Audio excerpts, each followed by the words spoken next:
আসসালামু আলাইকুম সুপ্রিয় দর্শক, আমি ক্যাপ্টেন হাসিফ হাসান খান সংলাপ প্রতিদিন অনুষ্ঠানে আপনাদেরকে স্বাগত জানাচ্ছি।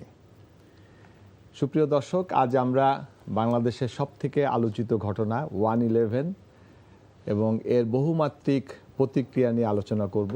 সেই সাথে গত 55 বছর বাংলাদেশের সামরিক বাহিনীতে যুদ্ধ ছাড়াই বহু অফিসার, জেসিও সৈনিক নিহত হয়েছেন, চাকরিচ্যুত হয়েছেন। এইসব বিষয় নিয়ে আলোচনা করবার জন্য আমাদের স্টুডিওতে রয়েছেন আবু রুস্ত, প্রধান সম্পাদক বাংলাদেশ ডিফেন্স জার্নাল, এবং আমাদের সাথে আরও একজন অতিথি যোগদান করবেন, সিনিয়র সাংবাদিক এলাহি নেওয়াজ। উনি আজ একটু যানজটের কারণে একটু দেরি হয়ে গেছে, উনি আমাদের সাথে যোগদান করবেন। জনাব আবু রুস্ত, আপনাকে দিয়ে আমি শুরু করি। আপনাকে আমি একটা ডাটা দিই, পরিসংখ্যান দিন। এই সংখ্যাটা আমরা পেয়েছি এএফডি একটি সূত্র ধরে। এখানে বলা হচ্ছে যে 1971 সালের 9 মাসের যুদ্ধ আমাদের মোট অফিসার মারা গিয়েছিলেন 51 জন, জেসিও মারা গিয়েছিলেন 85 জন, এবং অন্যান্য র্যাঙ্কের সৈনিকরা মারা গিয়েছিলেন 1534 জন। অর্থাৎ আমরা 1670 জন সৈনিকের রক্তের বিনিময়ে একটা দেশ স্বাধীন করেছি। কিন্তু স্বাধীনতার পরে আমরা যে পরিসংখ্যান দেখছি এটা অকল্পনীয়। যুদ্ধ ছাড়াই আমাদের হাজার হাজার অফিসার, জেসি এবং সৈনিক মারা গেছেন এবং চাকরিচ্যুত হয়েছেন অগণিত। আপনি যদি পার্শ্ববর্তী রাষ্ট্রগুলোর সাথে করেন, যেরকম পাকিস্তান, ভারত কিংবা নেপাল, ভুটান, শ্রীলঙ্কা, তাহলে আমরা সবার আগে। এটাকে একটা রক্তাক্ত প্রান্তর বলতে হবে। তো এই বিষয়টা আপনি কিভাবে মূল্যায়ন করেন?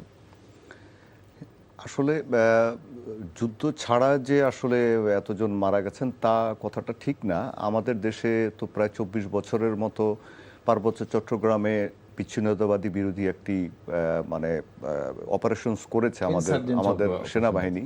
সেখানে আমাদের সেনাবাহিনীর কিন্তু অনেক অফিসার, জেসিও, সৈনিক শাহাদাত বরণ করেছেন। হ্যাঁ, ওটা আলাদা বিষয়, ওটাও কিন্তু ধরতে হবে। হ্যাঁ, ওটা আমাদের দেশের স্বাধীনতা সার্বভৌমত্বের জন্য তারা করেছেন। এখন আপনি যে প্রশ্নটা করেছেন, সে প্রশ্নটা করার আগে আমি আরেকটু মানে অন্য একটা আপনাকে একটা কাউন্টার প্রশ্ন ছুড়ে দিই, যে বাংলাদেশ কি পৃথিবীর একমাত্র দেশ না যেই দেশটাতে সকল বাহিনী, সকল প্যারামিলিশিয়া বাহিনী, মানে আধা সামরিক বাহিনী, আইন শৃঙ্খলা রক্ষাকারী বাহিনী, সকলেই কোনো না কোনো সময় বিদ্রোহ করেছেন। বাংলাদেশে সেনাবাহিনীতে বিদ্রোহ হয়েছে, নৌবাহিনীতে বিদ্রোহ হয়েছে, বিমান বাহিনীতে হয়েছে, পুলিশে হয়েছে, আনসারে হয়েছে, বিডিআরে হয়েছে, মানে একটাও বাদ নেই। প্রথম বিদ্রোহটা হয় 1972 সালে বিডিআরে। তখন মুজিব বাহিনীর সদস্যদেরকে, মানে যাদের কোনো এরকম মানে রাজনৈতিক মানে যোগ্যতা ছাড়া অন্য কোনো যোগ্যতা ছিল না, তাদেরকে বিডিআরে নেওয়ার জন্য একটা পরিকল্পনা করা হয়। তখন বিডিআরের যে সমস্ত সৈনিক মুক্তিযুদ্ধ করেছেন, মানে সিজন সোলজার ছিলেন, তারা প্রতিবাদ করেন, তখন একটা বিদ্রোহ হয়। সেখানে কিন্তু তদানীন্তন প্রধানমন্ত্রী শেখ মুজিবুর রহমানকে নিজে যেতে হয়েছিল বিদ্রোহটা দমন করতে। ওটা হচ্ছে শুরু। মানে আপনি চিন্তা করেন যে আমাদের দেশটা কেবল স্বাধীন হয়েছে, তারপরে এই ঘটনা। তো এটা কি ইঙ্গিত করে যে এই যে আমাদের সৈনিকরা তখন বিডিআরে বিদ্রোহ করেছে, কি কারণে করেছে? রাজনৈতিক কারণে। তার কারণ তাদের উপরে চাপিয়ে দেওয়া হচ্ছিল অন্য বিষয়, যে তাদের মানে যে এই যে একটা রক্তক্ষয়ী মুক্তিযুদ্ধে তারা অংশগ্রহণ করেছে সেটাকে অস্বীকার করা হচ্ছিল। ঠিক একইভাবে আমাদের সেনাবাহিনীতে শুরু হলো কখন? আপনি 1975 সালের 15ই আগস্টে তো তারা আপনার তদানীন্তন মানে রাষ্ট্রপতি এবং অন্যদেরকে আপনার হত্যা করলেন। সেটাকে আমরা কু বলি আর যাই বলি, কিন্তু সেগুলোরও তো একটা পটভূমি আছে, সেটা আমি বড় করি না। শুধু একটা কথা বলতে পারি যে জেনারেল মঞ্জুর, তখন ব্রিগেডিয়ার মঞ্জুর ছিলেন বীরুত্তম, তিনি অ্যান্থনি মাসকারেনাসের সাথে একটা সাক্ষাৎকারে বলেছিলেন যে বাংলাদেশ সেনাবাহিনীর তখন অবস্থাটা কীরকম ছিল, কত অবজ্ঞার মধ্যে ফেলা হয়েছিল। লুঙ্গি পরে, আপনার পায়ে জুতা নেই, স্যান্ডেল পরে খালি পায়ে আমাদের সৈনিকদেরকে কোয়ার্টার গার্ডে পর্যন্ত ডিউটি করতে হয়েছে। হ্যাঁ, এই পর্যায়ে বাংলাদেশ সেনাবাহিনীকে নিয়ে যাওয়া হয়েছিল। বিভিন্ন অসন্তোষ তৈরি হয়েছিল বাংলাদেশ সেনাবাহিনীতে। আপনি পাকিস্তান প্রত্যাগত অফিসারদেরকে সিনিয়র হওয়ার পরে অনেকে দেখা যাচ্ছিল যে ওই যে 2 বছরের এন্টিডেট সিনিয়রিটি দেওয়ার কারণে জুনিয়রদের থেকে মানে তারা জুনিয়র হয়ে যাচ্ছিল। তো এইগুলো নিয়ে বিভিন্ন রকমের আপনার অসন্তোষ ছিল। তারপরে তো আপনার জরুরি অবস্থার সময় আপনার একটা জারি করলো, সেনা মোতায়েন করলো, তখন সেনাবাহিনীর অফিসাররা নিরপেক্ষভাবে আপনার দায়িত্ব পালন করতে পারেননি। আপনি যদি মনে থাকে যে দিদেন মেজর ডালিম, তারপরে আপনার মেজর মতিন, মানে তখন লেফটেন্যান্ট কর্নেল মতিন, বীর বীর প্রতীক, এরকম বহু অফিসারকে কিন্তু তখন বিভিন্নভাবে হেনস্থা করা হয়েছে। তা তখন সে সময়ের মেজর রাশেদ চৌধুরী, বীর প্রতীককেও এরকমভাবে চাকরিচ্যুত করা হয়েছে এই সমস্ত কারণে। তো এগুলোর কারণে অসন্তোষ ছড়িয়ে যায়। তো জিনিসগুলো আসলে শুরু হয়েছে মিসহ্যান্ডেলিং করার কারণে, এই ধরনের ঘটনা ঘটেছে। এখন তারপরে আসেন যে 75-এর 7ই নভেম্বর তো হলো, দেখলেন যে আপনার কারা করলো, জাসদের বিপ্লবী সৈনিক সংস্থা, এটা সবাই জানে যে কর্নেল তাহের এটার পিছন থেকে ইন্ধন জুটিয়েছেন। হাসানুল হক ইনু, এই যে সিরাজুল আলম খান, এই সিরাজুল আলম খানকে তো কাপালিক সাধু বলা হয়। তিনি মুক্তিযুদ্ধের পরে আমাদের সবচেয়ে ভালো যারা মুক্তিযোদ্ধা ছিলেন তাদেরকে বিপথে নিয়ে গেলেন আপনার সমাজতান্ত্রিক এই যে বৈজ্ঞানিক সমাজতন্ত্রের নামে একটা ধুয়াতুলি ইউটোপিয়ার চিন্তা করে। এতে কি হলো, রক্ষী বাহিনীর সাথে সংঘর্ষে হাজার হাজার মুক্তিযোদ্ধা আপনার নিহত হলেন। কিন্তু তখন কিন্তু আরেকটি পক্ষ কিন্তু ওখানে ছিল, সেটা হচ্ছে আপনার সেনা পরিষদ। এই সেনা পরিষদের কথাটা কিন্তু খুব একটা আসে না। এটা আপনি কর্নেল ডালিমের কিছু পোস্টে বা তার লেখায়, তার বইয়ে কিন্তু আপনি এটা পাবেন যে সেনা পরিষদ তাদের ছিল, আর বিপ্লবী সৈনিক সংস্থা ছিল হচ্ছে কর্নেল তাহেরদের। এই দুটোই তখন সেনাবাহিনীতে এরকম অশান্তি সৃষ্টি করার জন্য উঠে পড়ে লেগেছিল যে অফিসারদেরকে হত্যা করো। কর্নেল তাহের সবসময় একটা উদ্ভট চিন্তা করতেন যে অফিসারবিহীন সেনাবাহিনী, অফিসারবিহীন সেনাবাহিনী পৃথিবীর কোথাও নাই, এমনকি চীনেও ছিল না, হ্যাঁ ভিয়েতনামও ছিল না, কিন্তু উনি এটা চিন্তা করতেন। মানে এই যে সমাজতান্ত্রিক ইউটোপিয়া, এই দিয়ে কিন্তু শুরু হলো। যা হোক, জেনারেল জিয়া এসে এটাকে আপনার সামাল দিলেন, অন্যান্য অফিসাররা জেনারেল আপনার এরশাদ বলেন, জেনারেল মির শওকত আলী বলেন, আরও যারা ছিলেন আর কি সে সময় সিনিয়র ছিলেন, ব্রিগেডিয়ার আমিনুল হক, এনারা সবাই মিলে ঘটনাটাকে সামাল দিলেন। তারপরে সেনাবাহিনীর আকারটা বাড়লো, 4 ব্রিগেড ছিল, 4 ব্রিগেড থেকে এটা দ্রুত বেড়ে 5 ডিভিশনের দিকে গেল। বিমান বাহিনীর আকার বাড়তে থাকলো, নৌবাহিনীর বাড়তে থাকলো। কিন্তু এই যে দুটি সংস্থা, বিপ্লবী সৈনিক সংস্থা মানে সৈনিক সংস্থা আর একটা হচ্ছে সেনা পরিষদ, এরা কিন্তু থেমে থাকেনি। আপনি এদের বিভিন্ন যারা এই যে তাত্ত্বিক গুরু, তাদের লেখা পড়লে আপনি দেখবেন যে তারা কেউ সন্তুষ্ট ছিল না। তারা জেনারেল জিয়াকে বিশ্বাসঘাতক বলছেন, তারা জেনারেল মির শওকতকে বিশ্বাসঘাতক বলছেন, তারা মানে বিভিন্ন রকমের অশান্তি সৃষ্টি করছেন। মানে তখনও তারা চিন্তা করছেন ওদের মতো করে একটা সেনাবাহিনী তারা বানাবেন। 21টা টোটাল কু হয়েছে জেনারেল জিয়া শাহাদাত বরণ করা পর্যন্ত, 21টা এই সেনাবাহিনীতে কু হয়েছে। তার মধ্যে আপনার কথায় কথায় কু হয়েছে। তখন আরেকটা বড় কারণ ছিল যে রক্ষী বাহিনীর যে সদস্যরা ছিল তাদেরকে পুরোটাই সেনাবাহিনীতে আত্মীকরণ করা হয়। এটা হয়তো না করে উপায় ছিল না, অনেকেই বলে যে এটা ভুল সিদ্ধান্ত ছিল। কিন্তু তখনকার পরিস্থিতি যদি বিবেচনা করা যায় তাহলে দেখা যায় কি যে এতগুলো প্রশিক্ষিত সৈনিক যারা অস্ত্রের প্রশিক্ষণ আছে তাদেরকে যদি আপনি বাইরে রাখেন তারা অন্যদের দ্বারা ব্যবহৃত হতে পারে। সুতরাং তাদেরকে একটা সিস্টেমের মধ্যে আনার পরিকল্পনা জেনারেল জিয়া নিয়েছিলেন।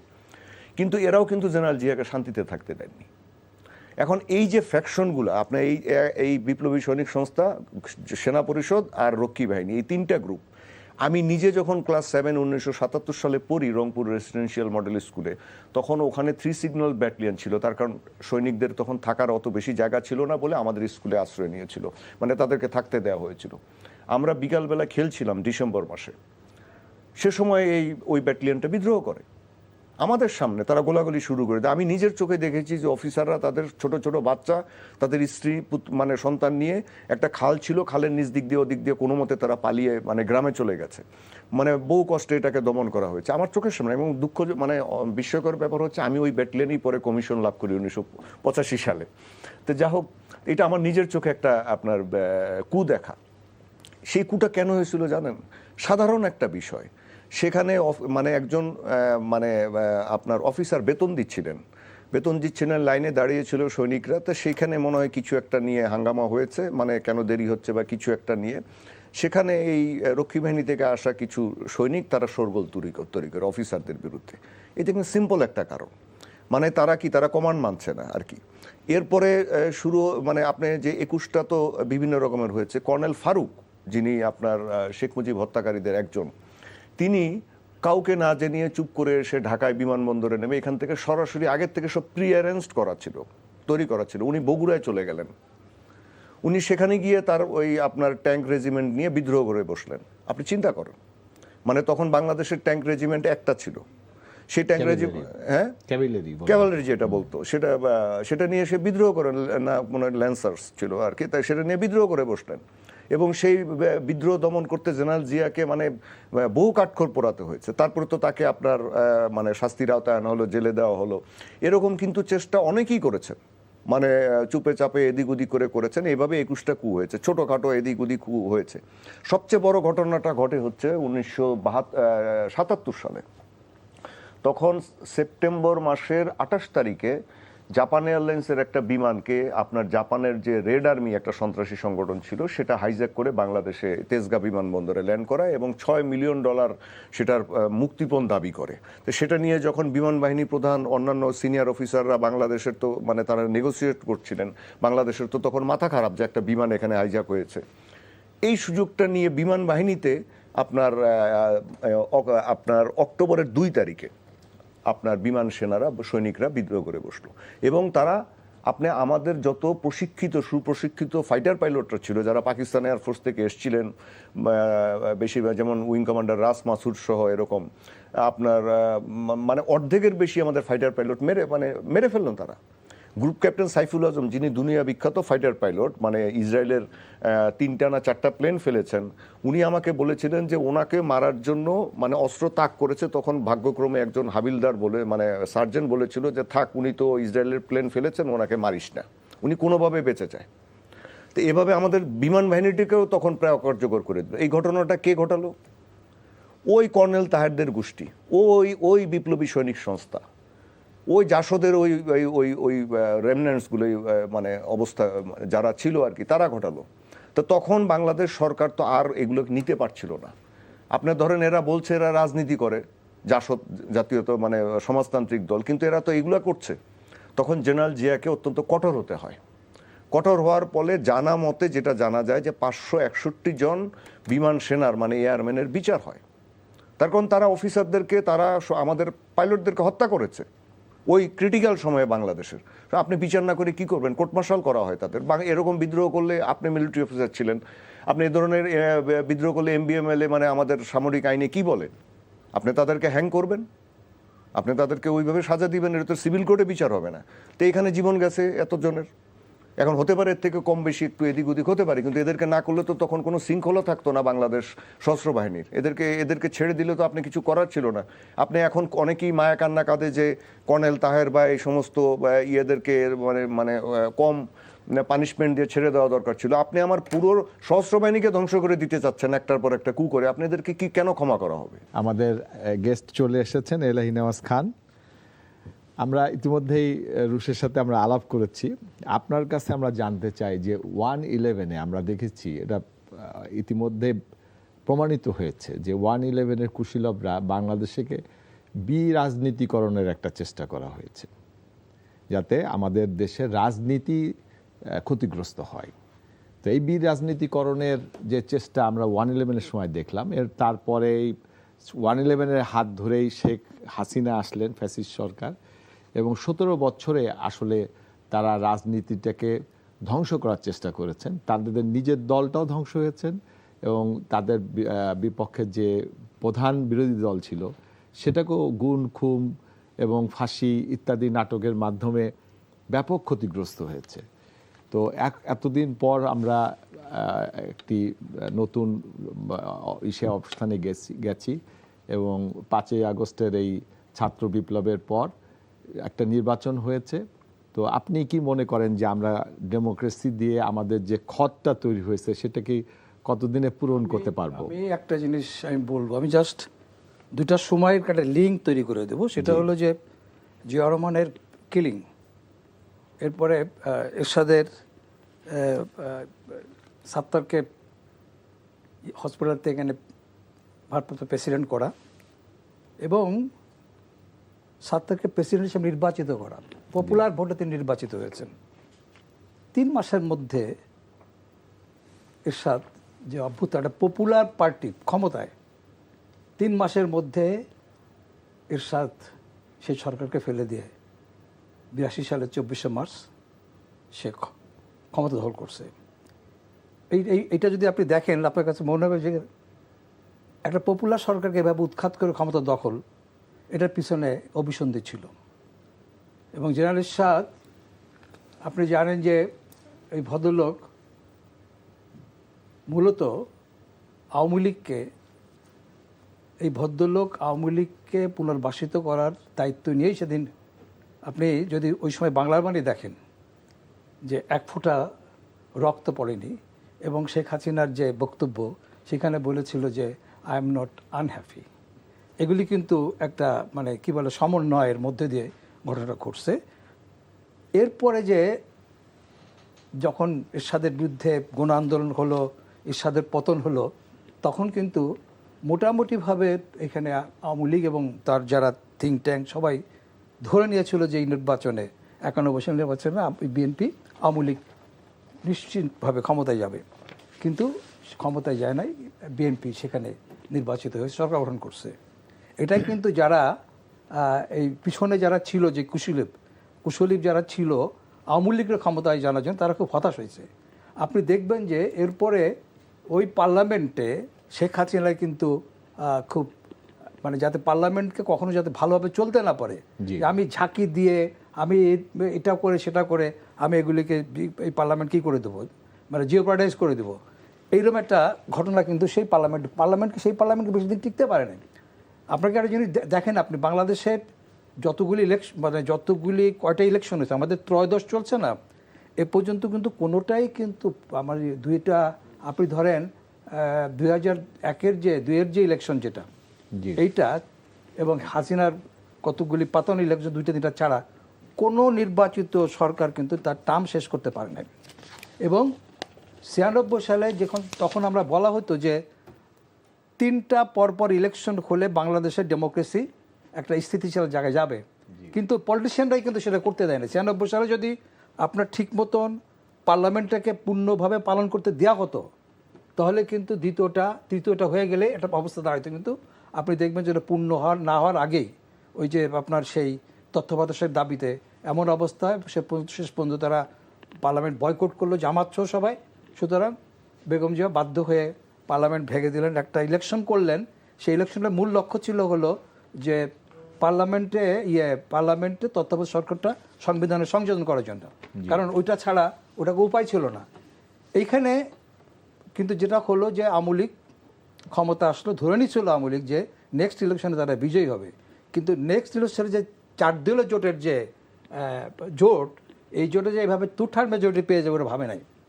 এরপরে তাদের যে ডিজাইনটা, তাদের যে শেখ হাসিনা মূলত যে তার যে মানে প্রতিশোধ নেওয়ার যে আকাঙ্ক্ষা, এবং ইন্ডিয়ার, আপনি একটা জিনিস মনে রাখবেন যে একটু আগে আমি যেটা শুনছিলাম আবু রুশদ, যে আমাদের এই পাল্টা ইত্যাদি ঘটনা বললেন না, আপনি এটা কিন্তু মিলিটারি দিক দেখছেন শুধু, কিন্তু এটার পিছনে যে রাজনৈতিক যে অভিসন্ধিগুলি আছে, এবং এটার পিছনে যে আমার প্রতিবেশী বিশাল একটা দেশ আছে, আপনি দেখেন যে প্রতিনিয়ত এই দেশটি একদম সক্রিয়ভাবে আমাদেরকে রাজনীতিকে নিয়ন্ত্রণ করে থাকে। এটা একদম মানে সব পার্টির মধ্যে এদের লোক আছে, তারা নিয়ন্ত্রণ করে থাকে।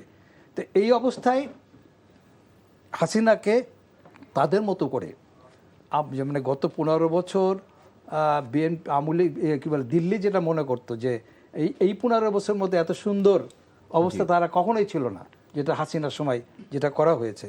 সুতরাং এইরকম একটা জিনিস আনার জন্যে হাসিনার মতন এটার পিছনে ইন্ডিয়া, ইভেন ওই সময় আপনার পশ্চিমা দেশগুলো ইনভলভ ছিল, শুধু ইন্ডিয়া ছিল না। এইখানে বেনিফিটটা সবচেয়ে বেশি পাইছে আওয়ামী লীগ।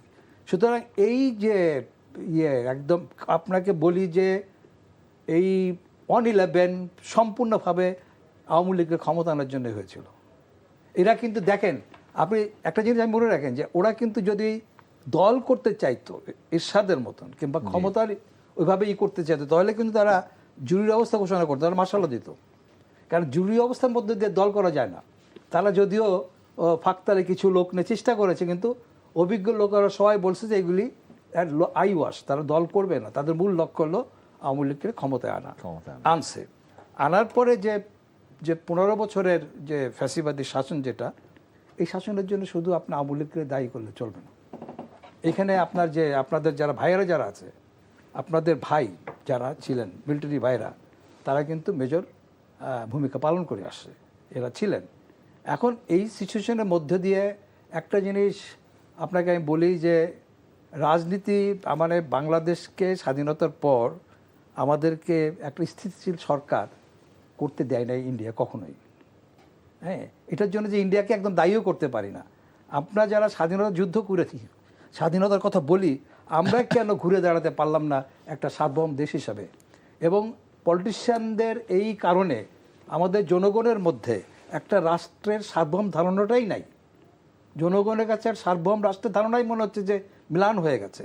তা আপনি যেটা বলছিলেন যে 5ই আগস্টের পরে, আমি এটা বলতে পারি যে এত কিছুর পরেও 5 আগস্টের পরে একটা নতুন সিনারি আমাদের সামনে এসছে, এতে কোনো অস্বীকার করার উপায় নাই। একটা আমাদের তরুণ, একসময় মনে হতো যে আমাদের এই তরুণরা জীবনে কোনোদিন এই দেশের জন্য কিছুই করতে পারবে না, এরকম একটা মনে হলো যে এরা সব কেমন যেন মরবিট হয়ে গেছে, এরকম মনে হলো।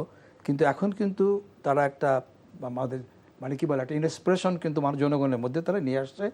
এবং আমরা মনে করি যে, আমি মনে করি না এখন পর্যন্ত যে এটা একটা স্থিতিশীল এবং ডেমোক্রেসি আগামীতে প্রতিষ্ঠাতে পারবে, এটা আমি মনে করি না। আপনার কাছে আবার ফিরবো সাজু ভাই, আমি একটু আবু রুস্ত আবার তার কাছে যেতে চাই। আবু রুস্ত অনেক কথাই বলেছেন আপনি, যে প্রেক্ষাপট পুরোটাই বলেছেন যে আমাদের স্বাধীনতার পরে কি হয়েছিল। আমরা স্বাধীনতা যুদ্ধ করে একটা আর্মি যুদ্ধ করে একটা দেশ স্বাধীন করলেন, কিন্তু সেই আর্মিটাকেই অবজ্ঞা করা হলো, তাদেরকে অবহেলা করা হলো, এবং সেই আর্মির মধ্যে অনেক বিষ ক্রিয়া দেখানো হলো, যেরকম মুক্তিযোদ্ধা অমুক্তিযোদ্ধা একটা বিভেদ সৃষ্টি করা হলো। তারপরে একটা রক্ষী বাহিনী গঠন করা হলো, তাকে বেশি অস্ত্রপাতি দেওয়া হলো, এই সব কিছুই করা হলো। এবং আপনার কথা অনুযায়ী যে এই আর্মিটাকে ডিসিপ্লিন ফোর্স করার জন্য শেষ পর্যন্ত জেনারেল জিয়া অত্যন্ত কঠোর হতে হয়েছিলেন, এবং কাউন্টার যেগুলো হয়েছে তাতে আমাদের বহু অফিসার, সৈনিক, জওয়ান যারা এদেশের অ্যাসেট ছিল, যারা অভিজ্ঞ ছিল, তাদেরকে আমাদের হারাতে হয়েছে। এবং সর্বশেষ যেটা হয়েছে, যেটা 2009 একদিনেই আমরা 57 জন অফিসার যারা এদেশের অ্যাসেট, তাদেরকে হত্যা করা হয়েছে।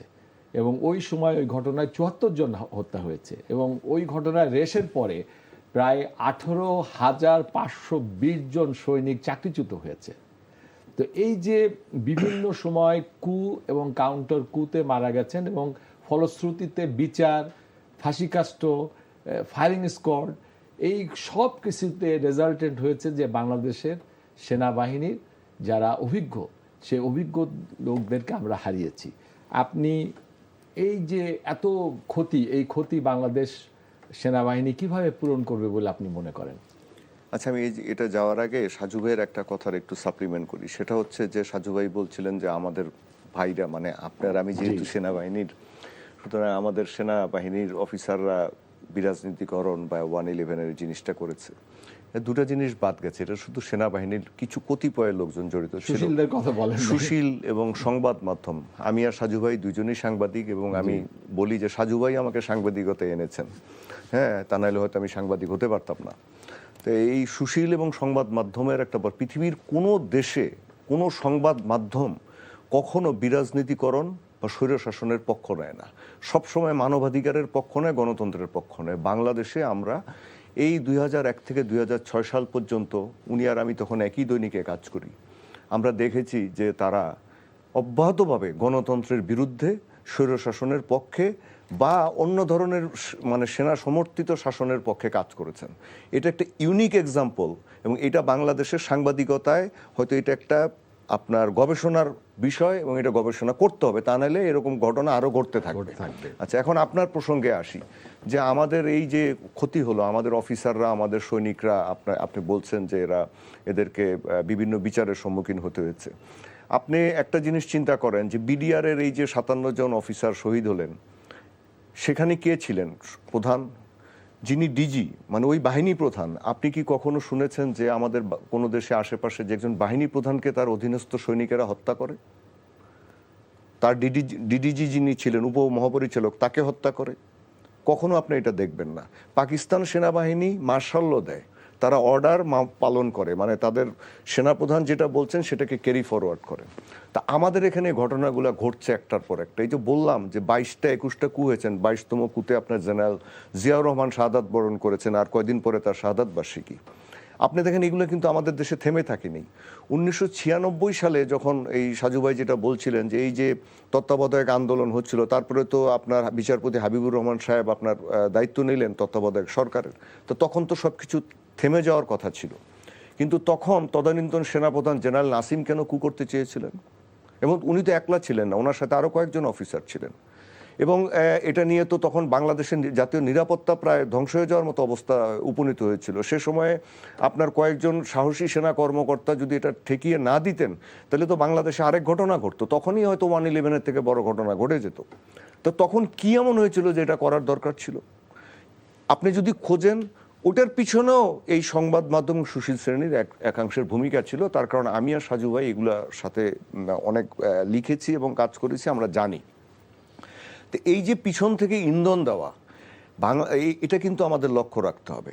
আপনি বাংলাদেশ হচ্ছে পৃথিবীর একমাত্র মুসলিম দেশ যার আশেপাশে কোনো মুসলিম দেশ নেই। এবং এই সুশীলের সাথে কিন্তু রাজনৈতিক দলের লোকেরও জড়িত ছিল। আমি রাজনৈতিক দল দেখেন সেই সময় যে লগি বৈঠার যে এটা তো 111-এর, আমি 96-এর কথা বলছি। সেখানেও ক্যাপ্টেন তাজ আওয়ামী লীগের ছিলেন। হ্যাঁ, লেফটেন্যান্ট কবির রিটায়ার্ড, উনিও আওয়ামী লীগের ছিলেন। ক্যাপ্টেন তাজ পরে মন্ত্রী হয়েছিলেন। এখন রাজনীতিবিদরা চাইবে আপনার সুবিধা নিতে, আমি ওইদিকে যাচ্ছি না। আমি যেটা বলতে চাচ্ছিলাম যে বাংলাদেশ হচ্ছে একটা মুসলিম মেজরিটি দেশ, এটা ইসলামিক দেশ না, মুসলিম মেজরিটি দেশ, কিন্তু এর আশেপাশে কোনো মুসলিম দেশ নেই। 3 দিক দিয়ে ঘেরা হচ্ছে গিয়ে কি একটা দেশের, আরেক পাশে সমুদ্র। তো এখন বাংলাদেশে একটি ভালো সশস্ত্র বাহিনী, ফাইটিং আর্মি তৈরি হোক এবং এইটা আপনার পেশাদার হিসেবে গড়ে উঠুক, এটা সেই শক্তি সামর্থ্য থাকুক, এটা কোনো একটি রাষ্ট্র চায় না। তার কারণ তাহলে এই উপমহাদেশে, এই দক্ষিণ এশিয়ায় তাদের ব্যালেন্স, ক্ষমতার ভারসাম্য নষ্ট হয়ে যায়। এত ক্ষমতার ভারসাম্য নষ্ট, তাদের বিপক্ষে চলে যায়। আজকে বাংলাদেশে যদি আমাদের সুসংহত একটা সশস্ত্র বাহিনী থাকে এবং এ ধরনের ঘটনা যদি না ঘটে, আমাদের মধ্যে শৃঙ্খলা থাকে, তাহলে আমরা কি করতে পারি? This is a fighting force. তাহলে আমরা মানে ব্যালেন্স রক্ষা করার একটা ব্যাপার, বড় বিষয় থাকে, এইটা ওরা চায় না। যেমন আমরা যখন চীনের সাথে সহযোগিতার জন্য যাই, আমেরিকার সাথে সহযোগিতার জন্য যাই, তখনই দেখবেন আপনি সেই দেশের মিডিয়াগুলো এবং তাদের বশংবদ বাংলাদেশি কিছু সাংবাদিক, কিছু কথিত বুদ্ধিজীবী আর কিছু সংবাদ মাধ্যম আর সোশ্যাল মিডিয়ায় গেল দেশ বিক্রি হয়ে গেল বলে মানে হুই হুল্লোড় তুলে দেয়। মানে বাংলাদেশকে তারা শক্তিশালী হতে দিতে চায় না। আমরা যখনই একটা মুসলিম দেশের সাথে যেতে চাই, মানে সামরিক সহযোগিতার ক্ষেত্রে, তখনই তাদের সমস্যা হয়। এবং এইটাও একটা অন্যতম কারণ বাংলাদেশের সশস্ত্র বাহিনীতে বা বাংলাদেশের বিভিন্ন বাহিনীতে এই ধরনের সামরিক অভ্যুত্থান বা বিশৃঙ্খলা সৃষ্টির জন্য।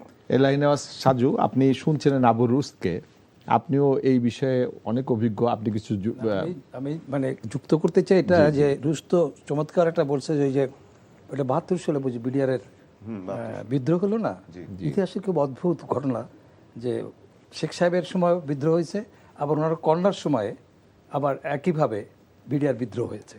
এটা কিন্তু খুব রিয়ার ঘটনা। আর একটা হলো যে শেখ মুজিবুর রহমান কখনো আর্মিকে পছন্দ করতেন না, একদমই না। এবং সাংঘাতিক এন্টি আর্মি তার সেন্টিমেন্ট ছিল, কারণ সামরিক শাসনের ব্যাপারে তার একটা ভীতি ছিল। এবং এটা হলো একটা ব্যাপার যে কারণে তিনি চান নাই যেটা বড় হোক। এবং আপনি দেখবেন যে ওই সময়ে যারা আওয়ামী লীগের যারা বুদ্ধিজীবী ছিল, তারা কিন্তু বলতো, লিখতো একদম লিটারেলি, তারা বলতো যে এই আর্মির দরকার নেই, আমাদের কোনো আর্মির দরকার নাই, এটা প্রকাশ্যে বলতো। কিন্তু দেখেন কি অদ্ভুত ঘটনা, সেই শেখ হাসিনা আওয়ামী লীগের প্রধানমন্ত্রী, তার আমলে সে সবচেয়ে বেশি সেনাবাহিনীকে জনগণের বিরুদ্ধে ইউজ করেছে। এবং আরেকটা বড় কথা সেটা হলো যে আর্মির তো মূল কথা হোমোজিনিটি, কিন্তু এই একটা আর্মি যা শুরুর থেকে মুক্তিযুদ্ধ আমুক্ত শুরু করে আওয়ামী লীগ বিএনপি নানা মতবাদের বিরোধ থেকে এই আর্মি কখনোই একটা হোমোজিনিটি তৈরি হয় নাই। এবং আমরা যেটা দেখতে পাচ্ছি, না এটা পেশাদারিত্বের ক্ষেত্রে একদম শীর্ষে গেল, না সেনাবাহিনী তার নিজস্ব একটা সংস্কৃতি গড়ে তুলতে পারলো। আমরা যেটা মনে করি অনেক দেশ আছে যেখানে আমরা পছন্দ করি না, ধরেন মিশরের আর্মি, ওরা আর্মি মানে আর্মি, ওরা তাদের, কিন্তু এখানে আর্মি তার নিজের, কিভাবে সম্ভব একজন অফিসার তার ভাই আরেকজনকে এই গত 15 বছর ধরে নির্যাতন করতে পারে, যেটা পৃথিবীর কোনো আর্মিতে পাইবেন না।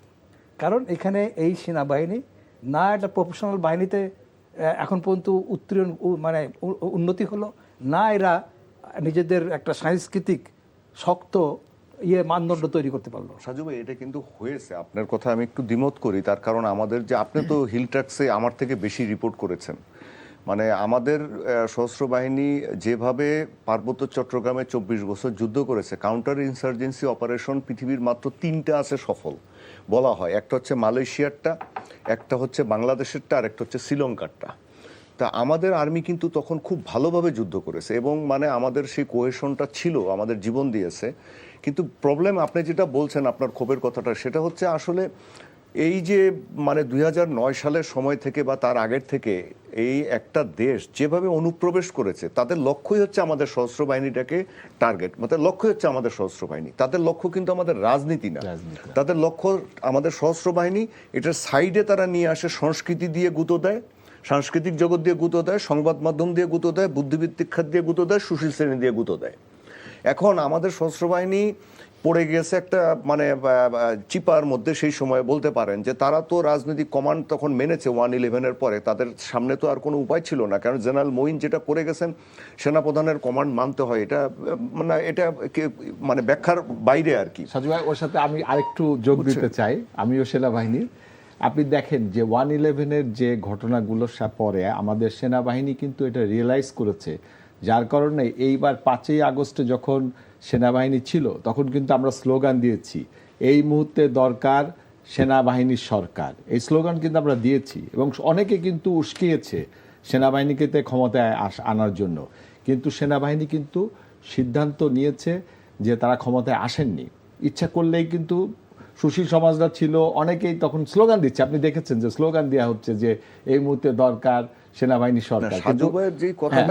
আমি যেটা বলতে চাচ্ছি যে সেনাবাহিনী কিন্তু সিদ্ধান্ত যখন নিতে পারে যে তাদের উপর যখন চাপিয়ে না দেওয়া হয়, তখন তারা যে সিদ্ধান্ত নেয় তারা কিন্তু সঠিক সিদ্ধান্ত নেয় না। সাজু ভাই যেটা বুঝাতে চেয়েছেন, আমি সাজু ভাই হচ্ছে বাংলাদেশে আরেকটু ব্যাখ্যা করি। সেটা হলো যে ওই যে পার্বত্য চট্টগ্রাম বলি, এমন এখন অনেকেই বলে থাকে যে পার্বত্য চট্টগ্রাম ইনচার্জে থাকলে হয়তো আমাদের আর্মি আরো বেশি হয়তো আরো বেশি তাদের কি বলে শৃঙ্খলা এবং প্রফেশনালিজম আরো বেশি বাড়তো। আমি ডক্ট্রিনটা ইম্পর্টেন্ট। এবং আমরা তো বহুবার আমি গিয়েছি, সেখানে আমাদের সেনাবাহিনী যারা কাজ করতো এখানে, যে কঠিন অবস্থায় কাজ করতো, কল্পনা অতীত ছিল। মশাল কামড় এটা সেটা, মানে এরকম একটা অবস্থায় ছিল।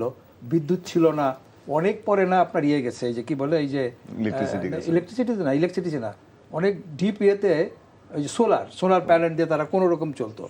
এইরকম সিচুয়েশনে তখন আমার এনিমিটা কে, আর্মির সৈনিক এবং অফিসাররা জানতো, কিন্তু পরবর্তীকালে কিন্তু আমাদের অফিসাররা ওই জায়গা থেকে চলে আসে। এটা রাজনৈতিক কারণ, এই চলে আসে। কিন্তু অবশ্যই একটা জিনিস মানতেই হবে যে আর্মিতে যে পরিমাণ পলিটিক্যাল ইন্টারফারেন্স হয়েছে, হ্যাঁ, আবার আর্মি যে পরিমাণ পলিটিক্স ইন্টারফেয়ার করছে, এই ঘটনা কিন্তু খুব কমই ঘটছে। এমন ধরেন পাকিস্তানে সেনাবাহিনী কিন্তু ভার্চুয়ালি পাকিস্তান নিয়ন্ত্রণ করে আর্মি। যে জায়গায় আজ পর্যন্ত পাকিস্তানে এমন কোনো গভর্নমেন্ট আপনি দেখবেন না যেটার পিছনে নাই, আর্মির অবস্থান নেই, একটা গভর্নমেন্টে না, এবং একটু এদিক ওদিক হবে আপনি নাই, এটা হলো। কিন্তু তারপরে ওইটাকে সবাই মেনে নেয়। কি কারণে মেনে নেয়? সে কিন্তু তার নিরাপত্তার গ্যারান্টিটা এমনভাবে দেয় জনগণের মনের মধ্যে যে এই আর্মি একমাত্র এই পাকিস্তানকে রক্ষা করতে হবে। এই যে আপনি মনে করেন সিঁদুরে যে যুদ্ধ হলো, তার ক্যাপাবিলিটিস দেখাইছে যে আমি পারি, আমার দেশকে রক্ষা করতে পারি। আমরা চাই যে আমাদের আর্মি ঠিক ওরকম একটা জায়গায় যায়।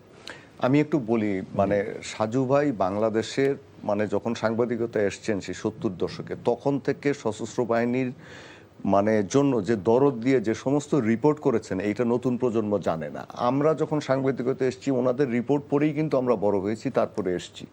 তো ওনারা যে দরদ দিয়ে আর্মিটাকে সশস্ত্র বাহিনীকে দেখতে চান আর কি, উনি আসলে হয়তো বলতে গিয়ে একটু অন্যভাবে বলেছেন। সেটা হচ্ছে একটা প্রফেশনাল একটা পেশাদার আর্মিতে। কিন্তু একটা প্রফেশনাল পেশাদার আর্মি বা সশস্ত্র বাহিনী তখনই থাকতে পারে যখন আপনি এটার বিরুদ্ধে কারা আছে সেটাকে বুঝতে পারবেন, রিয়েলাইজ করতে পারেন। হ্যাঁ, আপনি যদি এইটা বুঝতে আমাদের দেশের মানুষ না পারে, এমনকি আমাদের সেনা অফিসাররাও যদি এটা বুঝতে না পারে যে তাদের মূল প্রতিপক্ষটা কারা, তাদের ভালো কারা চায় না।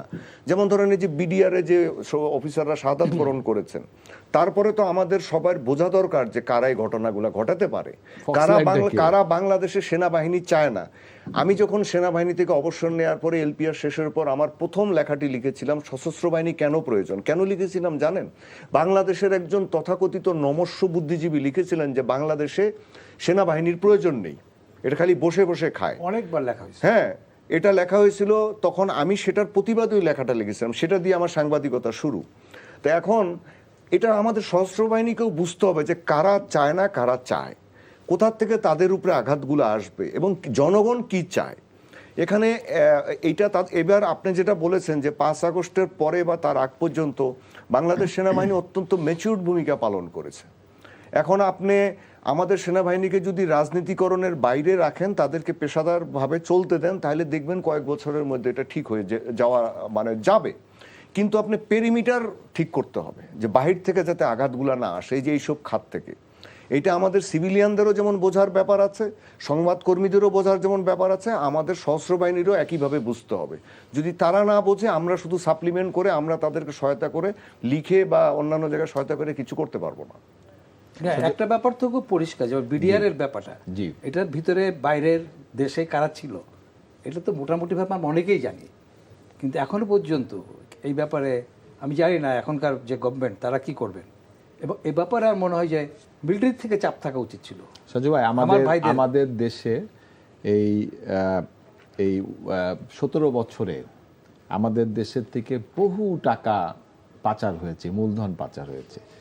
এই মূলধন পাচারের জন্য অনেকে বলেন যে 1/11 এই মিলিটারিরা এই ব্যবসায়ীদেরকে ধরে নিয়ে যে যদি তাদের পরে অত্যাচার না করত, তাহলে এই যে অর্থটা সেটা বাংলাদেশে বিনিয়োগ হতে পারত। কারণ আপনার উন্নয়ন কাজ হবে, উন্নয়ন কাজ থেকে লবিস্টরা তারা টাকা আয় করবেন, কমিশন নেবেন, এই টাকাগুলো কিন্তু বাংলাদেশে আবার বিনিয়োগ হতো। কিন্তু 1/11 কারণে এটা হয়নি। আপনি কি মনে করেন এটা? সেইটাও না, আমার কাছে কেন ওটা একটা ব্যাপার হইতে হবে। আমার কাছে কেন মনে হয় আমাদের দেশপ্রেমের ব্যাপারে আমার মনে হয় যে যারা পলিটিক্স করেন, শাসন করেন, লুট করেন, এই দেশে থাকলে নিরাপদ হবে না, তার সম্পদ, এইরকম একটা ধারণা দেশের প্রত্যেকটা লোকের মধ্যে হয়েছে। এবং আপনি দেখেন যে শুধু পলিটিশিয়ান আমরা দেখি কেন, এই যে আমরা যেটা শুনেছি যে কানাডাতে যে কি পাড়ার জন্য একটা বেগমপাড়া, আপনি জানেন যে আমাকে একজন বলেছে বেগমপাড়ার ওই সময় কিন্তু সরকারি আমলারা কিন্তু আছে এটার মধ্যে, বেশিরভাগই আমলারা সরকারি আমলা। এখন হয় কি পলিটিশিয়ানরা যেসব করে তার থেকে অনেক বেশি করে কিন্তু আমলারা, বুঝছেন না? এবং একটা ধারণা জন্মাই গেছে যে আপনি যত আপনার টাকা আমার টাকা হলে এইখানে রাখা যায়, নিরাপদ না এখানে, এই যে নিরাপদ না। এবং মানুষের মধ্যে এক ধরনের ধারণা যে বাংলাদেশকে মনে করে একটা পরিত্যক্ত সম্পদের মতন, এইখান থেকে যে যেমনি পরে লুটপাট করে খাও। দেশপ্রেমের যে ব্যাপারটা আমার কাছে মনে হয় যে আমাদের, সেটা আমি সাংবাদিক হই কিংবা যেই হই না কেন, পলিটিশিয়ান হয়, এ ব্যাপারে মনে হয় আমার একটু সন্দেহ থেকেই যাচ্ছে।